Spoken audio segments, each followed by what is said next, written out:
You're listening to RX Radio. For and by children. RX Radio. RX Radio rocks. And up next, we'll be having an interview with Bradley Rayner. So Bradley Rayner is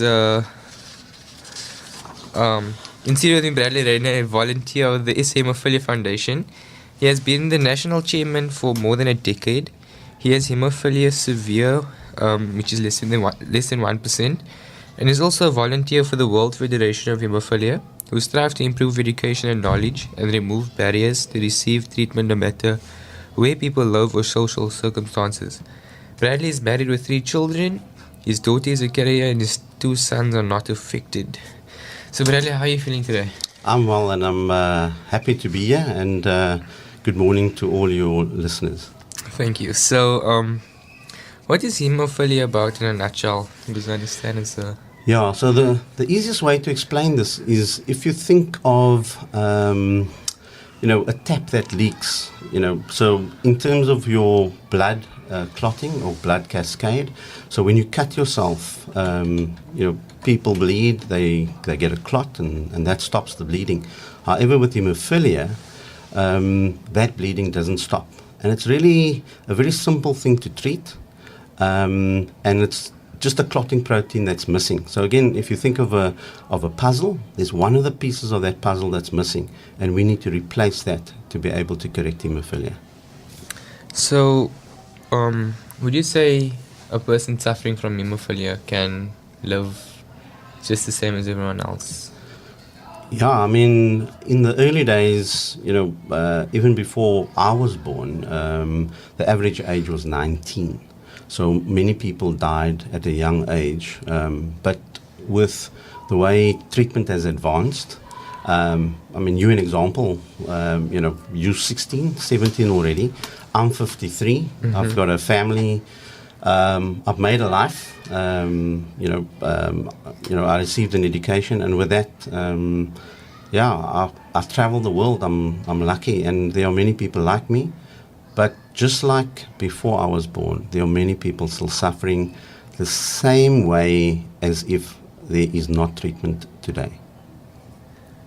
Okay, so I understand you're a member of the Hemophilia Foundation. What's being on the Hemophilia Foundation all about? It's probably been the most rewarding thing that I've been involved in.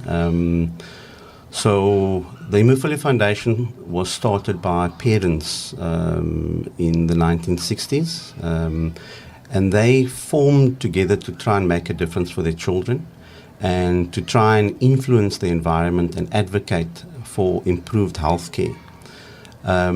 So we an organization that tries to strive for improved treatment, no matter where you live or your social circumstances, as you introduced there. So we are a volunteer organization, and we networked in about 133 countries.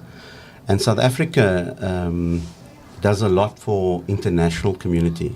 We've built up expertise, and we also share that expertise. So where I got involved, there was only 3 treatment centers. We now have 17 treatment centers, and we do outreach into community hospitals. So even if you live in a township, where there's only a community hospital, we generally try and move the point of service, like from Red Cross or Grooteskier or Tygerberg, we try and move it into the community to remove the barriers of being able to access treatment. So the foundation is a volunteer organization where we try and educate our entire community, from as young as we can access them to anyone that actually wants to be involved. Okay, so as you said, you suffer from hemophilia as well. So how has the support been from your family? Yeah, so the outcome as you grow older is really dependent upon the support that you get. So my mom and all moms are really the ones that advocate for their children. They're the biggest advocates. And it doesn't matter what doors are shut or a little bit open, they actually open those doors to make sure that their children get the best treatment. So the one aspect is that the mother is a very strong advocate. But you know, on the medical side, the doctors, I take Professor Cyril Carabas, that treated me at Red Cross, where I was diagnosed as a 3-month-old child.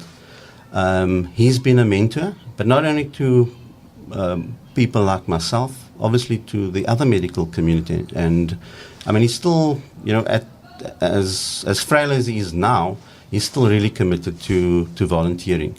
So support is extremely important to be able to live a very full life.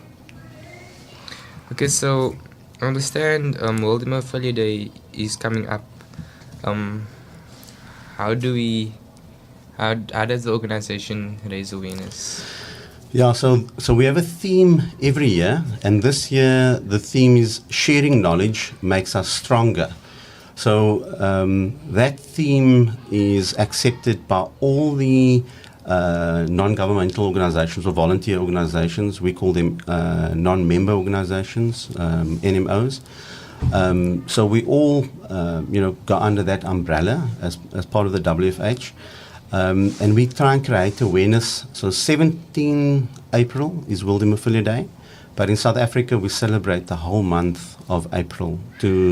And we have various activities leading up, obviously, which this radio station is affording us an opportunity, and yourselves. So we try and get into the media on all different type of community radio stations, because there's still a lot unknown about hemophilia.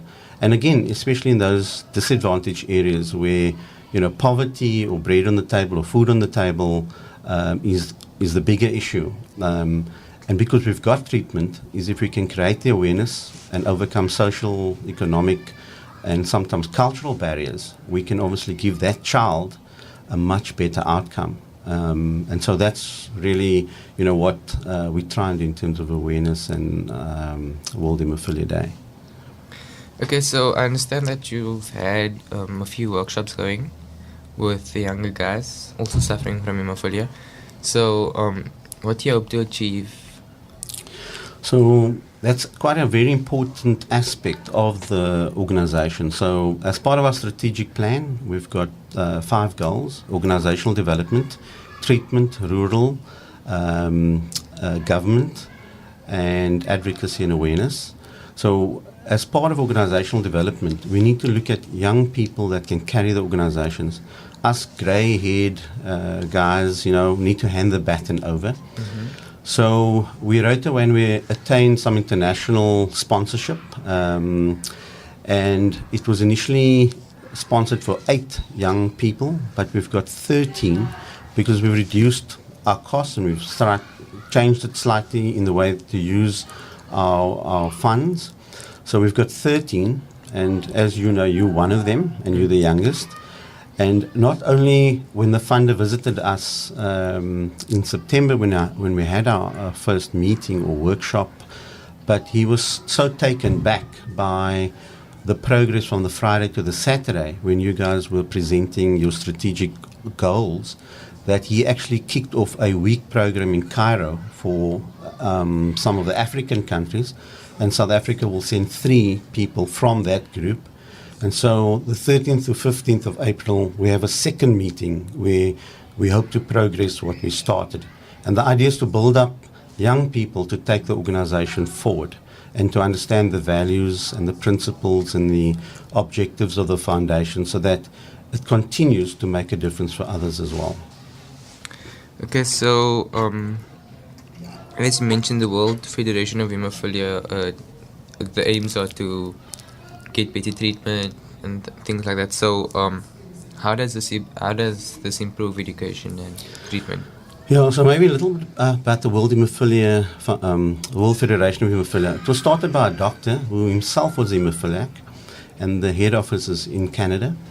And under that organization, we've tried as different member organizations to try and progress different advances in hemophilia. So gene therapy being one of them, and various other treatments, and ways to manage the condition. So, we are all volunteers as we are to the local member organizations, but people like ourselves also do it outside for other countries. So the World Federation of Haemophilia seeks to advance its work using volunteers, let's say from South Africa and other countries. And we've helped a place like Mauritius go from zero in 2008 to almost better care than what South Africa's got. And currently they're twinning with our medical center in Johannesburg. And I was one of the ones that started out the organization in 2009 when I first visited. And their kids were having brain bleeds. And we tried to get them treatment. And from 2012 to 2017, that was last year, we did a program where we developed their organization and met with lots of government ministers over the years to bring them where they are today, and they're self-sustaining. And so we do the similar things to Ethiopia, Zambia, Zimbabwe, Namibia, and other countries as well, where they seek for us to share our knowledge under the World Federation of Haemophilia and their funding. Okay, so is there anything else you'd like to add on the subject of haemophilia? Yeah, maybe just to say that it's a very treatable condition if you're close to the expertise in the treatment. But like we've experienced in our townships, with moms working far away from their kids and grannies looking after them, when they get hurt 6, 7 o'clock in the evening, the bleeding condition happens and really becomes serious overnight. Mm-hmm. No transport to a treatment facility. This results in very, very bad outcomes. And, we should strive to create awareness, because 1 in 10,000 people have haemophilia, 1 in 5,000 have a bleeding condition. Mm-hmm. So besides you and I sitting in the studio, there are many, many people out there that know people with bleeding conditions, but they don't recognize it, and it can be fatal for them. Okay, so is there any message you'd like to give to the hospital as a whole for the kids? Yeah.